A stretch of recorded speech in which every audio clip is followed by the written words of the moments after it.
The Honeyguide's Revenge.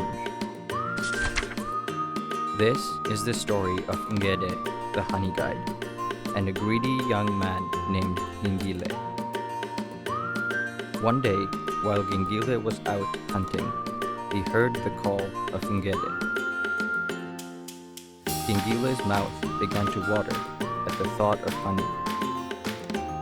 He stopped and listened carefully, searching until he saw the bird in the branches above his head. Chittick, chittick, chittick, the little bird rattled as he flew to the next tree and the next. Chittick, chittick, chittick, he called, stopping from time to time to be sure that Gingile followed. After half an hour, they reached a huge wild fig tree. Ngede hopped about madly among the branches. He then settled on one branch and cocked his head at Gingile, as if to say, "Here it is. Come now. What is taking you so long?" Gingile couldn't see any bees from under the tree, but he trusted Ngede. So Gingile put down his hunting spear under the tree, gathered some dry twigs, and made a small fire. When the fire was burning well, he put a long dry stick into the heart of the fire. This wood was especially known to make lots of smoke when it burned.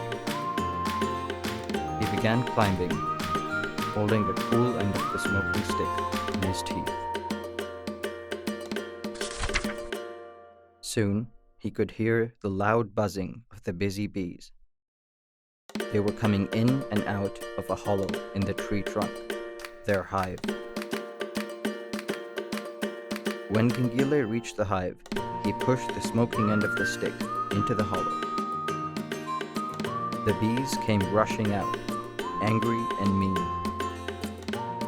They flew away because they didn't like the smoke, but not before they had given Gingile some painful stings.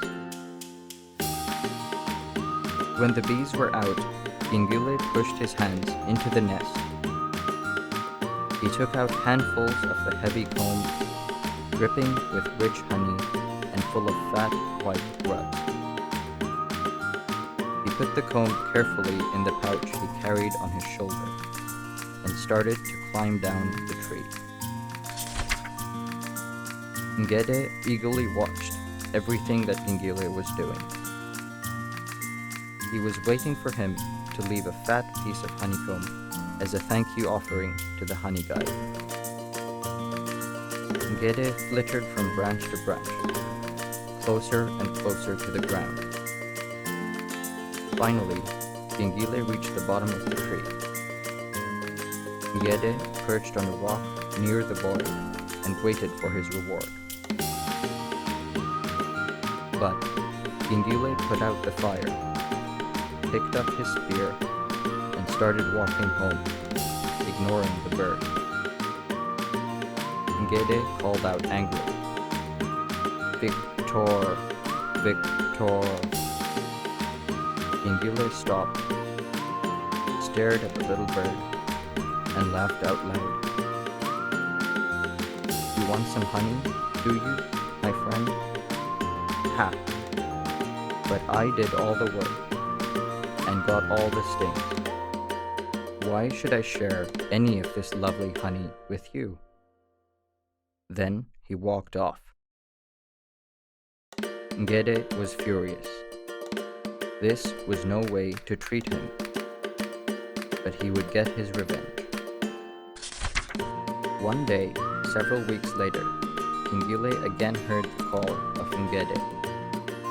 He remembered the delicious honey and eagerly followed the bird once again. After leading Gingile along the edge of the forest, Ngede stopped to rest in a great umbrella thorn. "Ah," thought Gingile, "the hive must be in this tree." He quickly made his small fire and began to climb, the smoking branch in his teeth. Ngede sat and watched. Gingile climbed, wondering why he didn't hear the usual buzzing. Perhaps the hive was deep in the tree, he thought to himself. He pulled himself up another branch, but instead of the hive, he was staring into the face of a leopard. Leopard was very angry at having her sleep so rudely interrupted.